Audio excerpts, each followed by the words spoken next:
Tercera parte, los arcanos menores. Introducción. Los humildes guardianes del secreto. Durante años había coleccionado y estudiado todo tipo de tarot, sin estar nunca satisfecho. Encontraba siempre que esas cartas, de ninguna manera impersonales, eran el retrato de los límites de las características de sus autores y, por qué no, de sus enfermedades. Sobre todo, el tarot de White, con sus imágenes cursis y muchas veces negativas, como el 10 de espadas, donde un hombre yace muerto de cara al suelo con la espada atravesada por 10 espadas, dolor, aflicción, lágrimas, tristeza, desolación. O el 9 de bastos, donde un joven con la cabeza herida se apoya en un palo mientras observa con impotencia un muro de 8 bastones, obstáculos, adversidad, calamidad. O el paje de copas, contemplando a un pescado que asoma de su copa. Amarra, seducción, decepción, artificio. O el 5 de oros, mostrando mendigos ateridos de frío, desdén, caos, ruina, discordia, libertinaje, etc. El contacto con la obra de White me hizo creer que los arcanos menores eran portadores de figuras humanas o animales. Busqué con ahínco un juego cuyos personajes me hicieran sentir la fuerza del misterio. Solo me encontré con dibujos de dudosa calidad, carentes de significado profundo.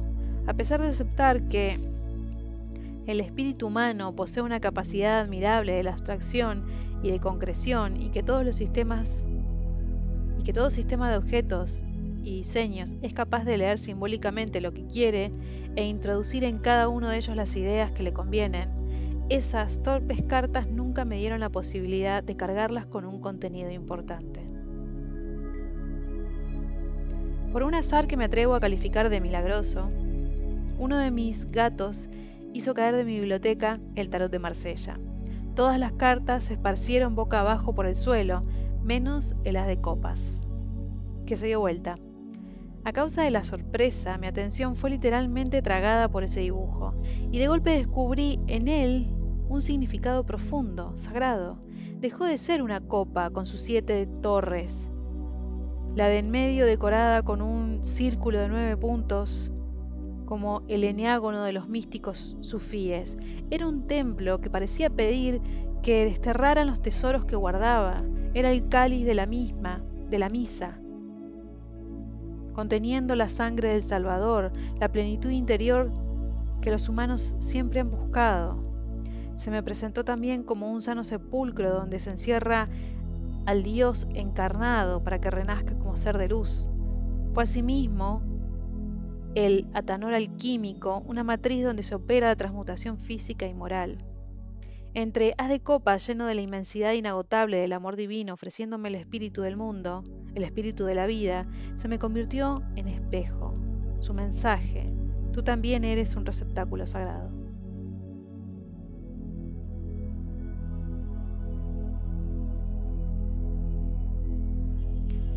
Esta experiencia me hizo examinar con paciencia los arcanos menores del tarot de Marsella, que, obnubilado por los ridículos tarot de moda entre los hippies, yo había desdeñado considerándolos fríos, vanos e incomprensibles, demasiado simples, demasiado geométricos, en fin, tediosos. Con razón, los iniciados dicen que el secreto más difícil de descubrir es el que no está oculto. No es que estos arcanos no digan nada, sucede que los ojos del no iniciado no saben ver. El arte de expresar por formas geométricas el proceso espiritual fue principalmente desarrollado por los artistas no figurativos del Islam, quienes se inspiraban en las tradiciones pitagóricas, griegas, hindúes y persas.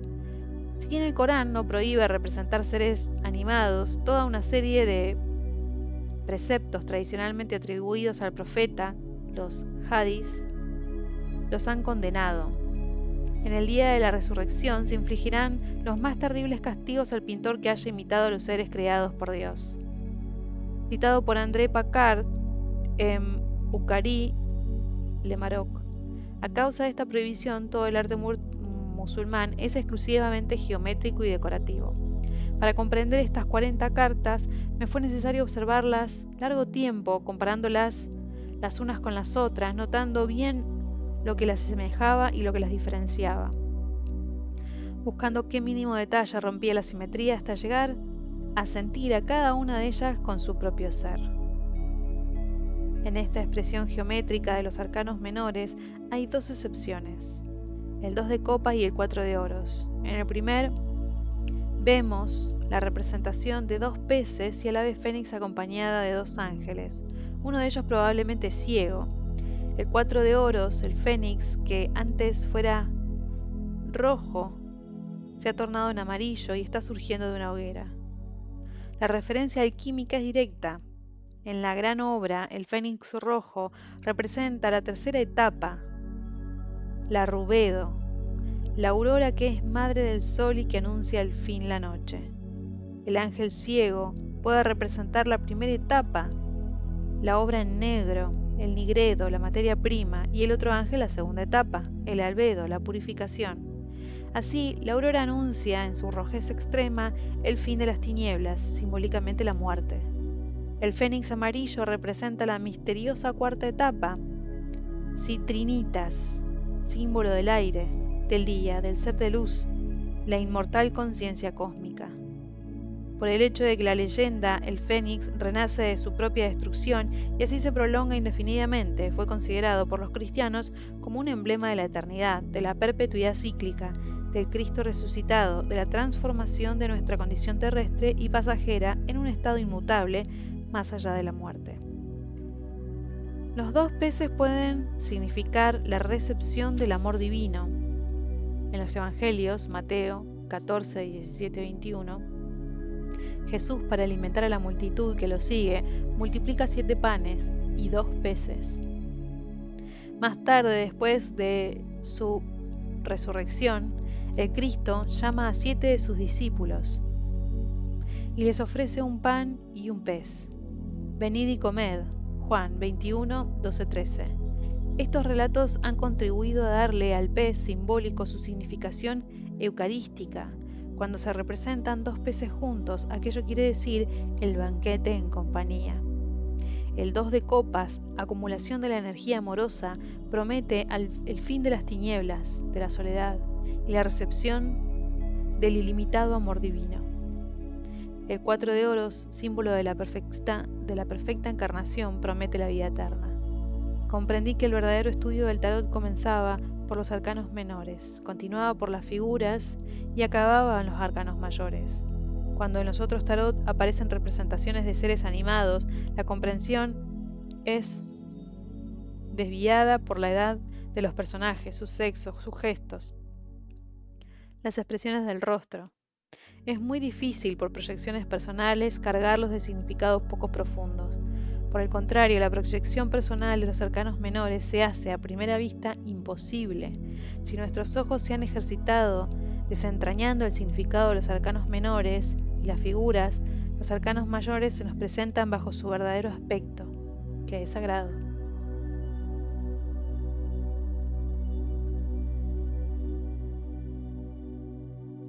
Lo primero que tiene que aprender el estudiante de tarot es a ver, desde el comienzo, los esotéricos se equivocaron de camino, le dieron a cada arcano una significación precisa, a veces ingenua, fuerza, muerte, amor, suerte, etc. A veces compleja, delirios alquímicos, astrológicos, rosacruces, cabalísticos, etc. Y se dieron la libertad de cambiar el dibujo por diferentes interpretaciones, introduciendo personajes mitológicos, históricos, egipcios, hindúes, mayas y tantos otros. Un símbolo o un texto sagrado debe ser visto, leído en todos sus ínfimos detalles. El todo de un arcano es la suma de sus detalles, por lo cual, sin haber memorizado por completo las cartas, pequeños símbolos, número de líneas, colores, actitudes, expresiones de los rostros, los llamados errores o torpezas del dibujo, nadie puede predicarse de saber leer el tarot. Claro está que la oculta complejidad de los arcanos es tan grande que se necesitan muchos años para verlos en su totalidad. Siempre hay un detalle que se escapa, porque no solo cuenta el área de una sola carta, sino que también los detalles hablan si se compara un arcano con otro. ¿Por qué el Papa y el ermitaño llevan un guante azul en la mano izquierda? Los collares rojos que tienen los gemelos del Sol ¿Son restos de la cuerda que ata el cuello de los esclavos del diablo? Y si este mismo dúo de arcanos, los 3 puntos que tiene a un lado la mujer de la izquierda, con los mismos 3 puntos que tiene a un lado el gemelo de la derecha, ¿qué relación hay entre el bastón rojo del loco y el del ermitaño? ¿El huevo que está detrás de la papisa es el mismo que empolla el águila del emperador? ¿El colgado cruza por detrás de la otra su pierna derecha, mientras que la mujer del mundo cruza igualmente por detrás de la otra, su pierna izquierda? ¿Uno es el espejo del otro? El emperador que cruza su pierna derecha sobre la izquierda, ¿qué diferencia está expresando respecto de los otros arcanos? Esta posibilidad de comparar parece ser infinita, pero para detectar estos detalles, que de una manera genial han sido distribuidos por él o los creadores del tarot, el estudiante necesita desarrollar su capacidad de atención y agudizar su visión. Ese es el rol que cumplen los 40 arcanos menores. Son difíciles de interpretar. Las 10 cartas de cada color parecen iguales al comienzo. Al cabo de un tiempo comienzan a mostrar sus especiales diferencias. Y al cabo de mucho más tiempo comienzan a hablar. Es decir, provocan en el estudiante una mutación de su manera de ver. Es imposible abordar el estudio de los arcanos mayores, que al principio parecen más accesibles, pero que más tarde revelan su inmensa complejidad sin memorizar y comprender los arcanos menores. Acompañando a los arcanos menores, en cierta manera resumiéndolos en un nivel humano, social, encontramos a las figuras en cada palo con sus 4 personajes. Como no están numerados, su orden ha creado múltiples problemas a los esotéricos. Si bien el paje, la reina y el rey son fáciles de ubicar, cuando la mirada no ha sido educada por la observación de las 4 series de 10 números, el caballero es un enigma. Desde Eliphas Levis, pasando por Papus y sus seguidores, sin plantearse serios interrogatorios, los iniciados colocaron a las figuras en este orden: paje, caballero, reina, rey. Otros, como aquellos que eliminaron 26 arcanos del tarot de Marsella para crear el naipe inglés, siendo 26 el número en la cábala que la cábala identifica a Jehová, se puede decir que este conjunto de cartas es un naipe sin Dios. No sabiendo qué hacer con los 4 caballeros, los ignoraron dejando las figuras en Jack, Queen y King, es decir, paje, reina y rey. Aleister Crowley, per introducción, los convirtió en príncipes y princesas. Examinando con atención estas figuras, llega a la conclusión de que el orden correcto es paje, reina, rey y caballero. Si se toman las cartas 21, el mundo, como centro, y en cada una de sus esquinas se coloca un caballero, el de espadas, correspondido con el del águila, el de copas con el de ángel, el de oros con el de buey caballo y el de bastos con el de león, se obtiene un movimiento circular de caballeros. El de rey de espadas salta hacia el de copas, el de copas desciende hacia el de oros avanza hacia el de bastos y el bastos sube hacia el de espadas, lo que nos hace comprender los ciclos de la transformación de los palos. Véase también la primera parte. En los pajes, siempre en un terreno exterior si los pajes, siempre en un terreno exterior al palacio, entran en él para convertirse en reinas y reyes, los caballeros salen del palacio hacia otros terrenos. Nunca el color del terreno del paje es igual al color del terreno del caballero. Los caballeros son mensajeros que comunican lo adquirido en su palo a los otros palos. Vienen a confirmar esto, que el caballero de oros ya lleva en la mano el bastón verde de la serie de bastos. Los símbolos que identifican a cada palo sufren una mutación que va de lo material, terrestre, hasta lo celestial, espiritual. El bastón que el paje apoya en la tierra, después de ser labrado y esgrimado por la reina y el rey, acaba siendo elevado por el caballero con su borde superior abierto en una boca luminosa, receptiva, activo hacia la tierra y receptivo hacia el cielo. Los ambiguos 2 oros del paje, uno hundido en la tierra y otro alzado por su mano derecha, se agrandan y unen en la reina, se vuelve a dividir en lo alto y bajo en la del rey, y por último, convirtiéndose en un único y luminoso astro, flotan en el cielo. La materialización del espíritu se torna espiritualización de la materia. La espada de paje por dudas intelectuales, la apoya en su sombrero. Piensa quizás volver a su vaina y que luego en la reina se acompaña por una especie de coraza que defiende su vientre, y en el rey se equilibra con la unidad de la medida, en el caballero se convierte en una semilla que apunta hacia el cosmos llevada por un caballo que flota, habiendo vencido la fuerza gravitatoria con un magnífico brinco. En el intelecto vence sus límites racionales y se disuelve en el espíritu infinito. La copa de paje, un personaje joven, viejo, hombre, mujer, que cubre este símbolo con un tímido velo y que no sabe si cerrarlo o mantenerlo abierto para entregarse emocionalmente, se muestra cerrada y defendida con una espada. Se muestra cerrada y defendida con una espada por la reina, abierta levemente pero sostenida con firmeza por el rey, y como sagrado grial levita tras las manos del caballero, que no la porta sino que la sigue. El corazón es el maestro, todo aquello que recibe lo prodiga con amor.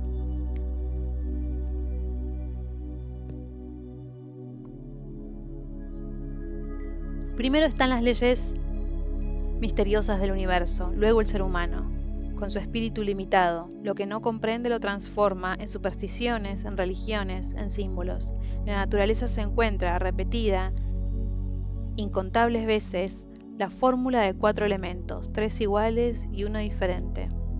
El doctor Gerard Encausse, conocido como Papus en su libro Tarot de los Bohemios, inspirado por las teorías cabalísticas de Guillaume Postel y Eliphas Levis, cree descubrir la llave absoluta de la ciencia oculta encarnada en el tarot, que no es otra cosa que el símbolo del nombre de Dios hebreo.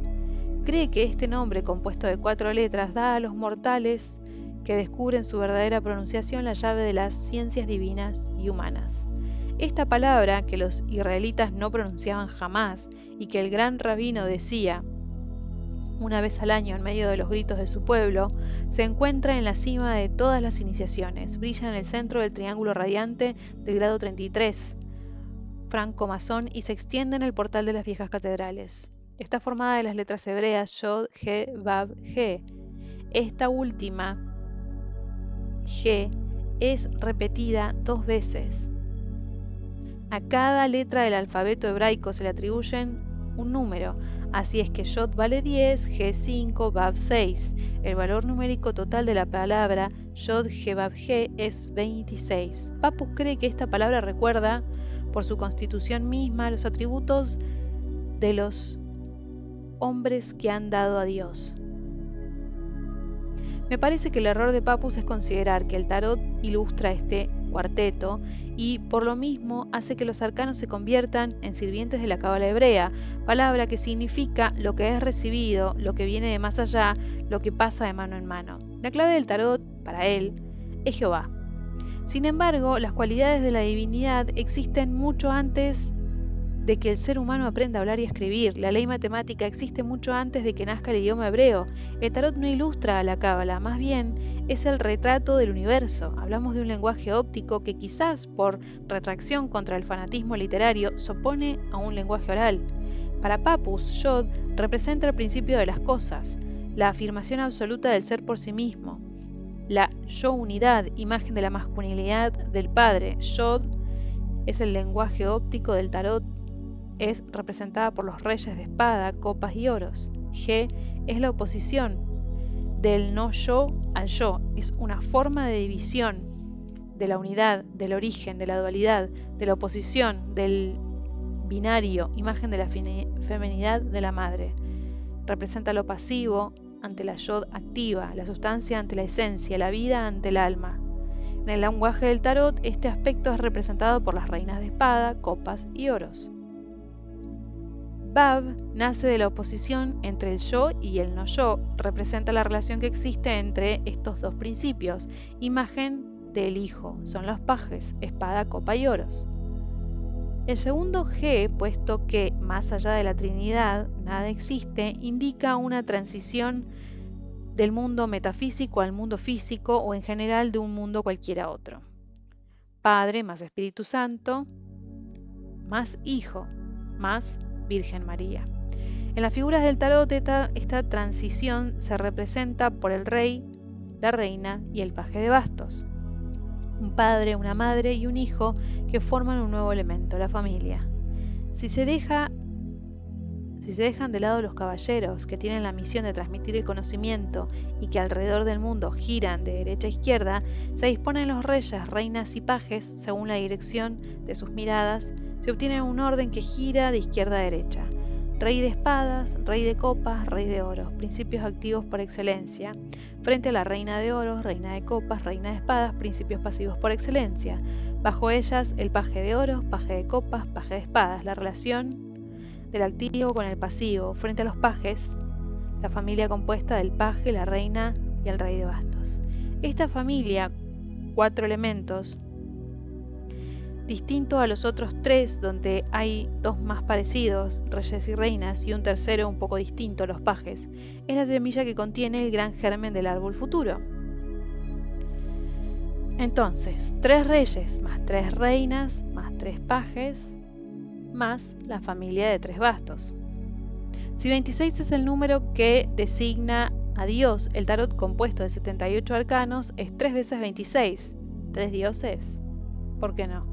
Si imaginamos que este juego maravilloso fue creado por sabios de las 3 religiones más importantes del hemisferio occidental, alrededor de 1000 años, cristianos, hebreos y musulmanes, muy bien podría contener a los 3 dioses: Cristo, Jehová y Alá.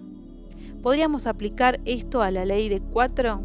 Si es así, en el primer trío hay 2 más parecidos, Jehová y Alá, y un tercero un poco distinto, Cristo. ¿El cuarto? La encarnación representada por el lector del tarot con su Dios interior. Jehová más Alá más Cristo más el tarólogo.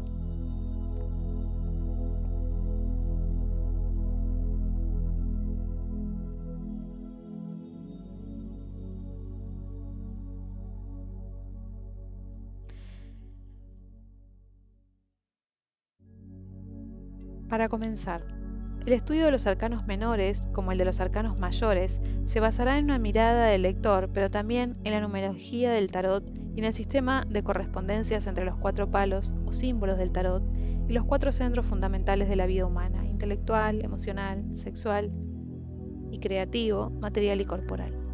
Desde esta perspectiva proponemos aquí una lectura siempre abierta de los 56 arcanos menores. El lector o el consultante de tarot que dice yo no es uno o una, sino al menos 4. Tenemos 4 sistemas de representación del mundo racional: el verbo, emocional, el corazón, libidinal, el deseo y la creatividad, corporal, las necesidades vitales. Cuando los 4 centros van por direcciones diferentes, uno está en crisis. Pero querer que los 4 centros sean una sola energía es utópico, como lo demuestra por ejemplo el estudio de grado 8 en los 4 palos. Hemos visto que el 8 corresponde en la numerología decimal del tarot a un estado de perfección. Ahora bien, observando el 8 de espadas, vemos que la carta que tiene en su centro una simple flor azul y roja sin tallo. El arcano parece decirnos que la perfección del intelecto está vacío, el que se alcanza por la meditación, cuando la mente, el continente, ya no se identifica con las palabras, el contenido. En cambio, el 8 de copas, que es la carta exuberante de su serie, copas, flores y hojas llenan el espacio como para indicarnos que la perfección del corazón está en la plenitud de amor constantemente dispuesta al don, que no viene a la petición. El 8 de bastos,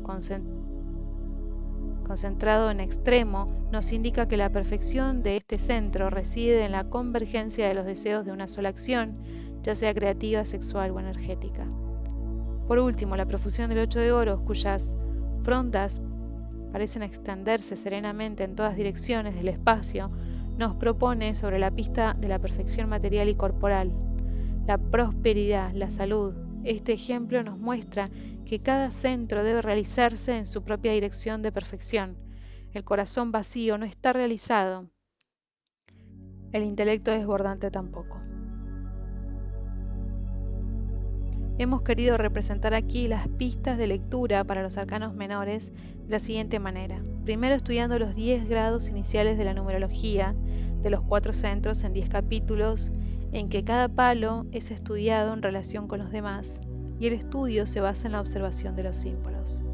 Luego daremos un panorama de la progresión de las cartas en cada palo: espadas, copas, bastos y oros, cada uno visto sucesivamente desde el as hasta el 10. Esta presentación, que tiene como objeto resumir los significados principales de cada carta, se reforzará en minimizar las repeticiones respecto de la parte anterior. Las dos últimas partes estarán dedicadas al estudio de las figuras, palo a palo, nivel a nivel. Esta elección os permite visualizar los arcanos menores según dos entradas igualmente significativas. Nota: en la baraja restaurada del tarot de Marsella, para situar las partes superiores e inferior de las cartas sin elementos de orientación evidentes, hay que localizar en el lado inferior izquierdo de la carta la mención copyright.